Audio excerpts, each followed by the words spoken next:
Padayon kita sa atong theme for the month, Rooted in Christ. Ug miaging mga Domingo na atong nasinati ang kaimportante gayud no, ug miaging last Sunday is unsaon mahimo gayud ang rooted.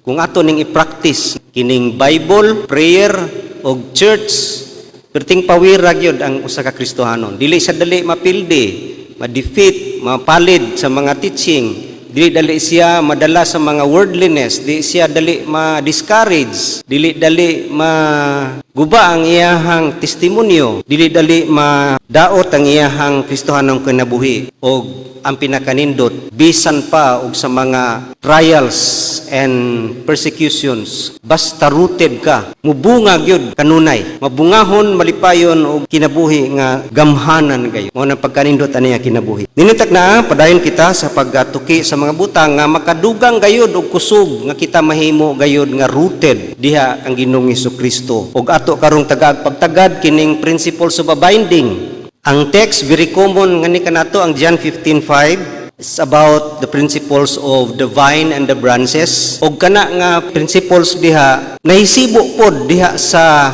kay mahitungod man sa tree ug bunga. So kini usab naghisgot nga unsaon kita mohitiglo mga tong gamot dinhi ang principles sa vine and the branches tungkay tan-awon nimo gyud ang kinatibukan usa ra gyud ka prinsipyo, and that is to be united. Kana ganing rooted, kana ganing gamot mo tiglo masuk, ma-immerse ka sa yuta. Kung masuk ka, wala bagi marinate no nga sudan, masuk yun.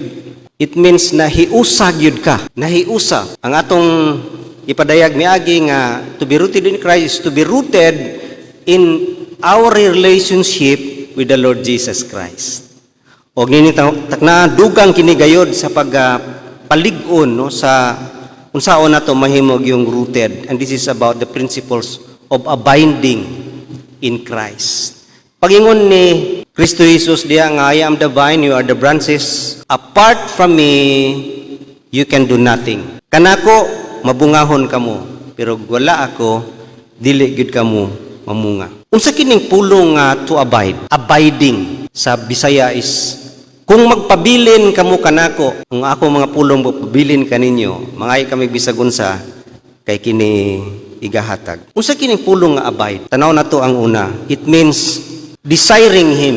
Pag nahiusa ka ang pulong ana, gidesire nimo. Mao na ang imuhang desire. Diha sa Salmo 42:1-2 ingon diha, as the deer pants for streams of water, so my soul pants for you, O God. My soul thirsts for God, for the living God. Where can I go and meet with God? Nagauhaw sa Ginoo, nagadesire sa Ginoo. Sila Moses sa una, kanang pakigtubang gid sa Ginoo sa Mount Sinai, usa gina katakna nga gidesire niya ang presensya sa Ginoo. It is desiring His presence. Bisag si David, no? Si David, makita nimo nga sa kaniya, ang gikahadlukan gid niya o kamahayan niya sa iyang pagkasala kang Batsiba, kana sa Psalm 51:11 nga dili gid unta mawa ang presensya sa Ginoo. Ingon siya nga restore to me the joy of my salvation. Ang presensya sa Ginoo ang ihag yung desire. Mo nang ang pulong nga desiring, it means to delight. Ikaw malipay diha kaniya. He is our ultimate desire. Siya lang yun ang pinakataas nga atong gi-desire. Nothing more. Satisfying kaayo ang ma-experience ang presensya sa Ginoo. It means to delight in Him. Malipay gyud diha kaniya. Psalm 37:4 nga delight yourselves in the Lord and He will give you the desires of your heart. Delight yourselves in the Lord.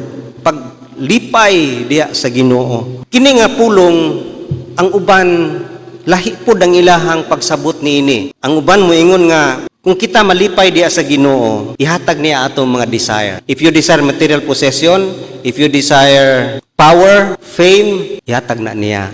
Basta malipay lang ka diha kaniya. Ang uban po mo ingon, kung ang Ginoo malipay sa imong gibuhat, ihatag niya ang imong gi-desire sa imong heart. Mao gyapon material possession, power, fame, ihatag na niya. Ang uban mo ingon po, delight yourselves in the desires of your heart that the Lord gave you. Paglipay diha sa desires sa imong heart na gihatag sa Ginoo kanimo.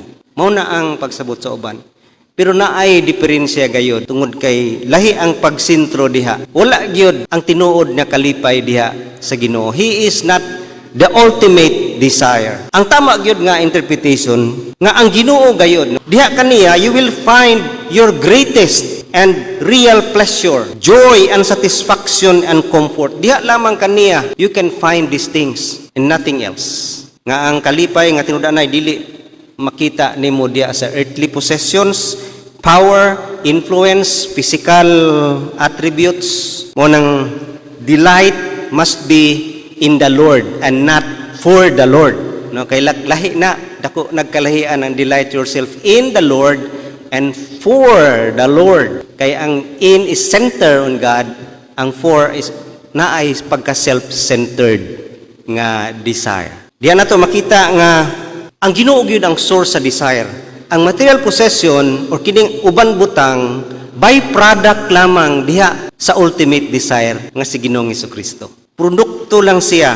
Ang problema karon kay ang tao na sentro sa gihatag, diha malipay sa gihatag kaysa naghatag. Imbis ang didto unta ma-enjoy gayud ug malipayon sa naghatag didto sa gihatag perting lipay-lipay. Unang makita nimo sa Matthew 6:33 nga seek ye first the kingdom of God and his righteousness and all these things will be added to you. Daghay nagamit ana nga favorite verse kay ang ilang sentro dili man sa God's kingdom and righteousness. Dito magyud ang ilang heart, ang ilang desire sa all these things will be added. Kanang sa igadugang kay ang ilaha gyud tuwa man gyud sa material possession.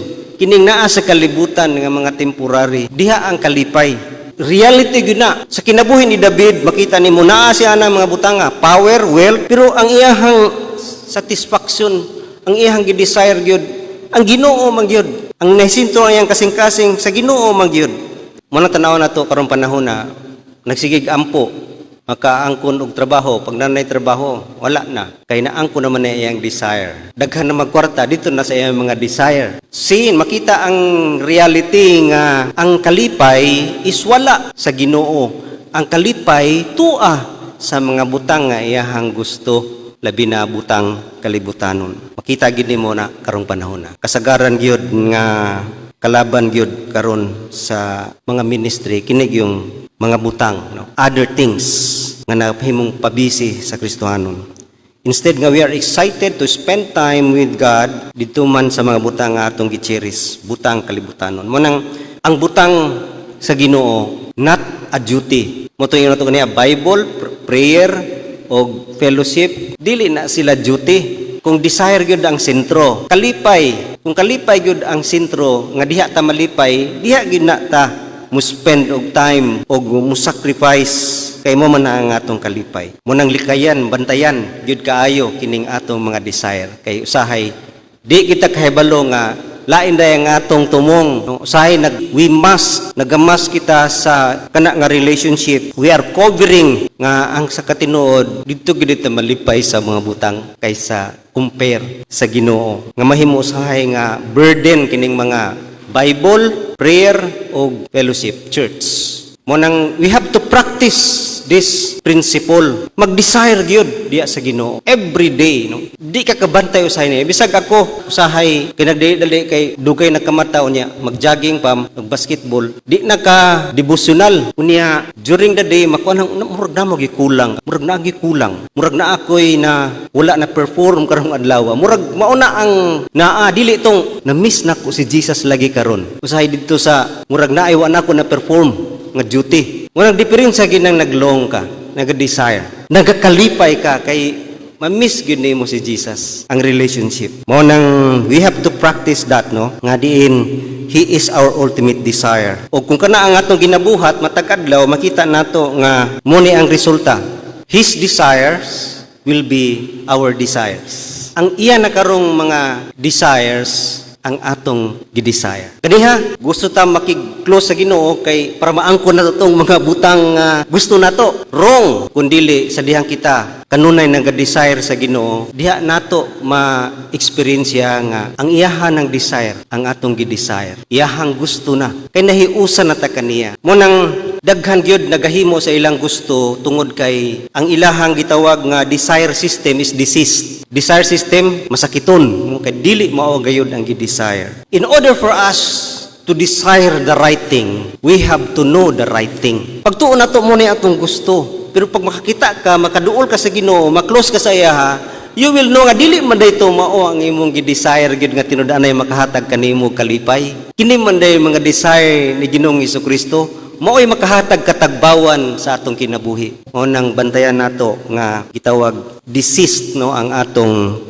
desire system. Kita mo desire gyud, i-practice a habit no of desiring him. Nya bantayan gid nato nga dili gyud ang lain ang atong gi-desire. Ug makita nato ang tinuod nga kalipay diha lamang sa iyaha, kining kalinaw, simplicity, kining joy, contentment, mo ni mga desire sa Ginoo. Ug makita nimo, kung makita nimo ni gyud sa klaro nga pananaw, kini man day ang nindot kayo nga i-desire gyud sa atong kasing-kasing. Mo nang his desires will be our desires kung kita gayud mo close sa iyaha. We love, we long for him. Diha nato masinati gayud ang tinuod nga kalipay. So desire God's presence kay lahi gyud kanang gi-desire nato lain. Kasagaran gyud no, duol ta sa Ginoo kay we need these things, we need protection, we need provision. Si David dili ang iya gi-desire lang niya ang Ginoo, not those protection and provisions. Secondary na siya or byproduct na lang kana sa tinuod gyud nga desire to be in his presence. Mao nang kanunay gid nato na i-practice. Ug kung gusto ta mahimo gayong rooted powerful life ug naka-bear fruit, we have to desire. Magkinabuhi kita nga siya ra gyud ang atong ultimate desire. Nga siya ra gyud ang kalipay. Kung naa gyud na no wagay problema ang iglesia.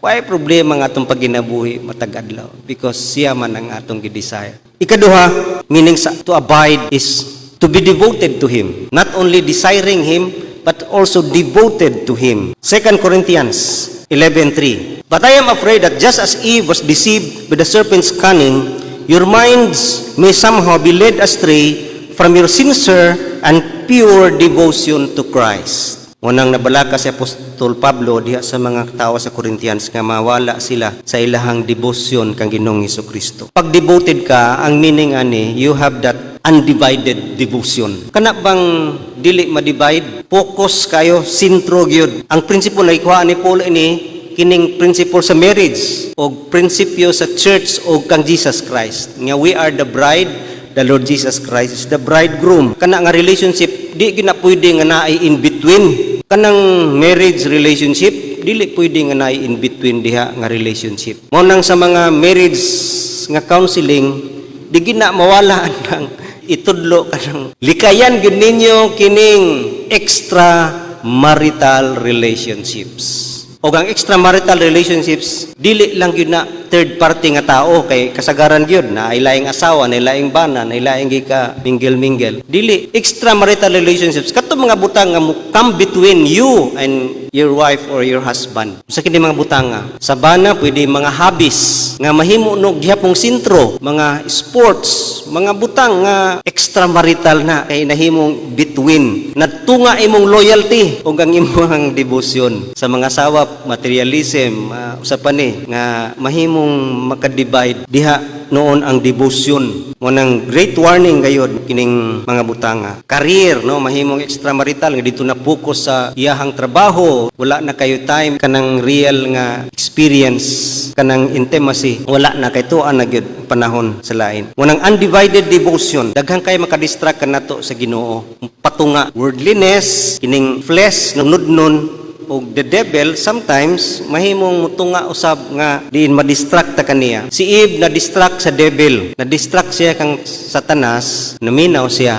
mao nang nakasala siya o they lost paradise. Mao nang kinahanglan undivided gyud. Ingon diha, no man can serve two masters. Isa ra gyud ka loyal, isa ra gyud ka devoted o mao kana gyud ang Ginoo. Lisod mahimong duha. Mangayo kaspikas ngayo kaspikas. Unang dagag kwarta panahon sa eleksyon. May na lang gyud gani kay wa ko no. Kay kami invalid ming tulo. Kay wa may kabuto miagi. Pag wa ka kabuto miagi, invalid ka next election. Manuwa gid may kadawat ha. Mo nang no man can serve two masters. Ug maka-defeat gayud labi na sab nga malay kita sa distraction nga madala gid ta no. Money, material things, makompromise ang atong witness nga we stand labi na sa pagpili og leader, we stand dili by money or by relationship, we stand sa prinsipyo gyud sa Ginoo ug walay maka mansa kanato niana. Ikaduha, dili lamang nga undivided devotion but also is sacrificial devotion. Sakripisyo gayud diha makita nato nga ang commitment nimo so sa katao kana nga relationship, marriage, puros gina nagasacrifice sa usag-usa. Sama kana sa atong devotion sa Ginoo. Mapursik ginato ang tanan para lang gyud sa iyaha. Si Daniel makita nimo nga diha sa iyang kinabuhi, nagserbisyo gyud siya og devoted siya sa Ginoo no matter what the circumstances. Bisag itambok pa siya sa leon, dili gyud mawala ang iyang debosyon. Devoted gyud siya, bahala mo diha, itambok ko sa leon, magampo gyud ko.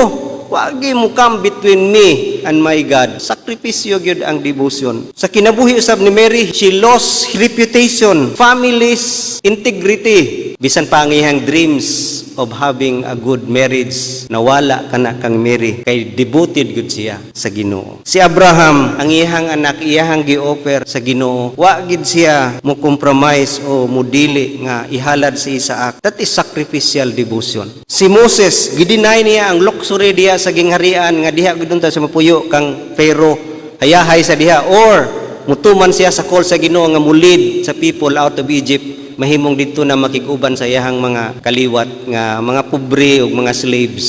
Si Paul deny himself no sa iyang position, sa iyang career by following what Christ wanted. Mao nang sacrificial devotion. And lastly, not only nga kita desiring Him, not only nga we are devoted to Him, but also kita kinahanglan dependent to Him. Dependent, nagsalig lamang kayo diha kaniya. Ibalik na to ang text sa John 5:5, ingon diha, apart from me, you can do nothing. Wagi kay mahimo. Muna ang una nga butang din nga atong tanawon kung kita dependent sa Ginoo. First is recognize nothingness.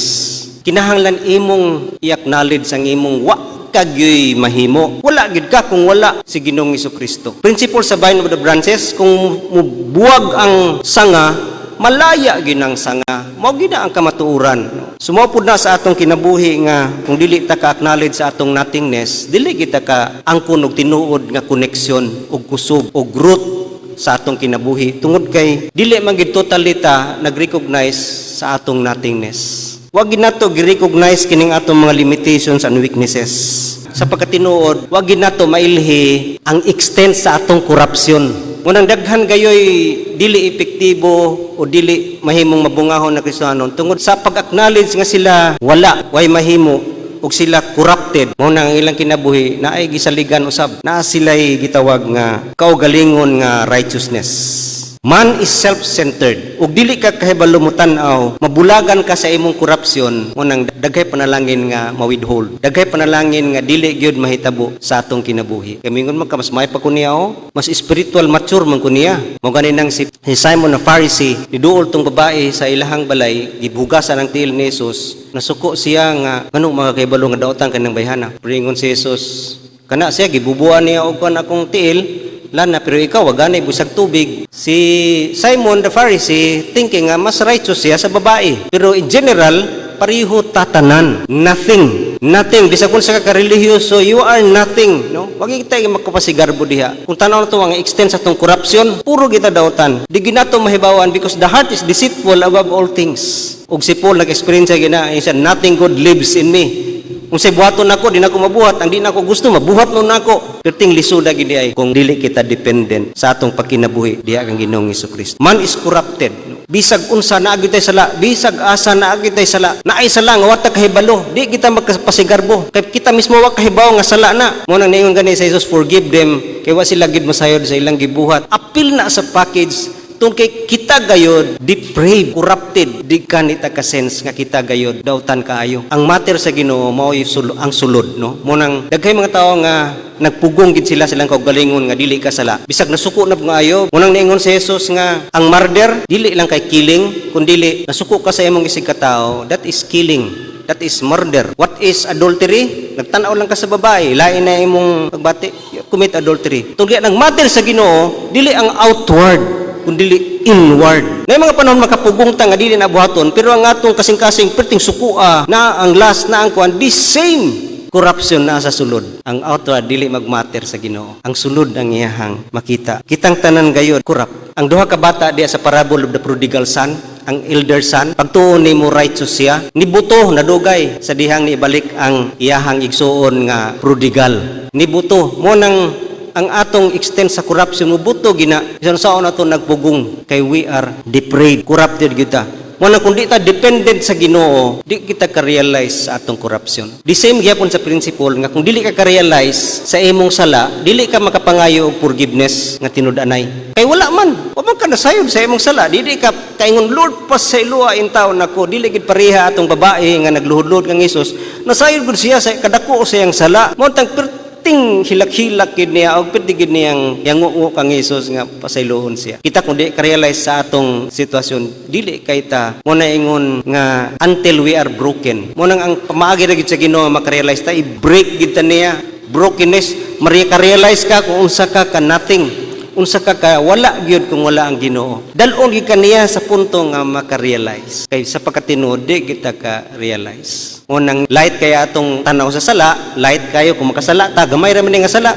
Kay wa kita kay balo sa extent sa atong corruption nga sakit kay na sa Ginoo kanang imong ginagmay nga sala. Unang di po ta kapangayo pasaylo kaayo kay gamay ra man pud ang asala. Muna ingon si Jesus sa katong Simon the Pharisee, much ang gi-forgive, much pud ang iyang return, di ba? Pero gamay ra gi-forgive, gamay pud ang iyang return. Mao pud na nga prinsipyo. Dependent diha ra gyud kaniya ug diha ta gyud maka sinati sa grasya sa Ginoo. Mo nang dependent pinagi sa pag-recognize sa atong nothingness and also rely on God's grace. Ang Ginoo gusto gid niya nga dili kita magsalig no kanang self-sufficient kita or independent kaniya. Sa kinabuhi ni Solomon nahitabo man na sa dihang daghan na siya mga tao, dependent na siya sa iyang kaugalingon. Di na siya mo ampo, di na siya mo tawag sa Ginoo pag atakihon siya mga kalaban kay kaya man niya. Daghan naman siya mga chariots, sundalo. Bisan sila mga Israelites pag atake nila sa Ai, gamay ra man ang Ai. Di na ta magsig ampo og fasting, atake diretso sa nahitabo. Pildi sila. Tungod kay wala sila rely kanunay no. Naghim panahon ni nga nas tong kinabuhi nga kaya man ako ni nganong kampo pamangkugmayo sa Ginoo, nganong i-recognize man ako ang Ginoo diri nga mo kaning kitagaan ko niya king ani kay kaya nako no mo gina ang atong rason. So we are separating from him, independent. Muna ingon diha sa Proverbs 3:5 and 6. Trust in the Lord with all your heart, lean not on your own understanding, and in all your ways.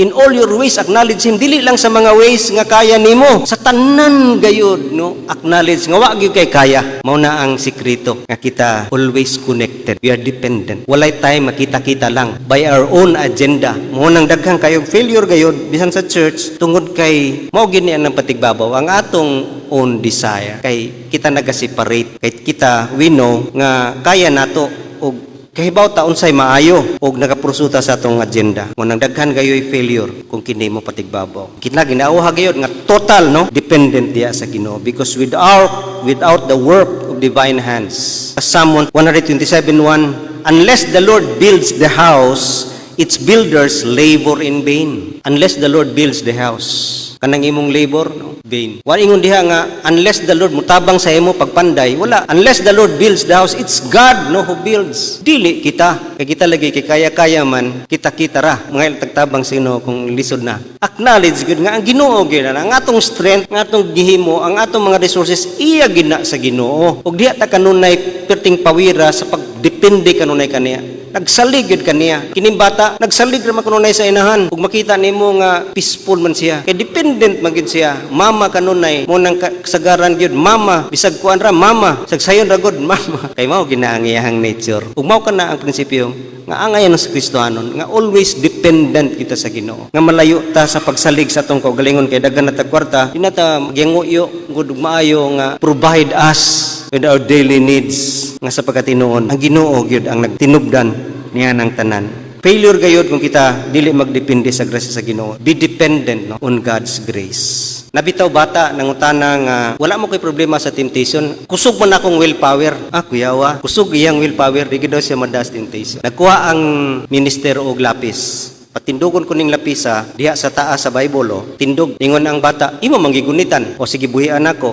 tumba. Unless dili na gunitan sa Ginoo, matumba gid ka. Ang Ginoo gyud naghatag kanato niya na it is grace. Ang Ginoo gayud nagagunit kanato, strong power sa atong makinabuhi. Mo nang dependent ra kita sa Ginoo. Bantayan ginato kanunay nga daghay mga trap gayud nga dita mahimong dependent. Kanang sobrang provision kulang pod makapalayo kanato nga mahimo tang dependent. Si Jesus nagkinabuhi gayud nga totally dependent lamang gayud sa Father. Ingon siya wala gyud nothing, no? Wala gyud gihimo nga outside sa will sa Amahan. And I always rejoice, delight diya sa iyahang mga kaubuton. Mo nang si Jesus kanang mga gihimo niya nga preaching power, iyang mga milagro ang naghimo ana ang Dios Amahan gayud. Ang nagiya kaniya ang Dios Amahan gayud. Mo nang sa kinatibukan mao kini ang pulong to abide. It means to desire Him, to be devoted to Him, and kita gayud mahimong dependent diha kaniya. Nga diin kung gi-practice nato ni daily kini mga butanga, makita nato unsa kita ka strong, unya unsa kita ka mabungahon matag adlaw sa tong kinabuhi. Bisan pag unsay mga panghitabo sa unahan, kita padayon nga mubunga og dili gayud mapakyas, dili ma-defeat nga diin kita dili na makapahimuot sa Ginoo. Magampo ta.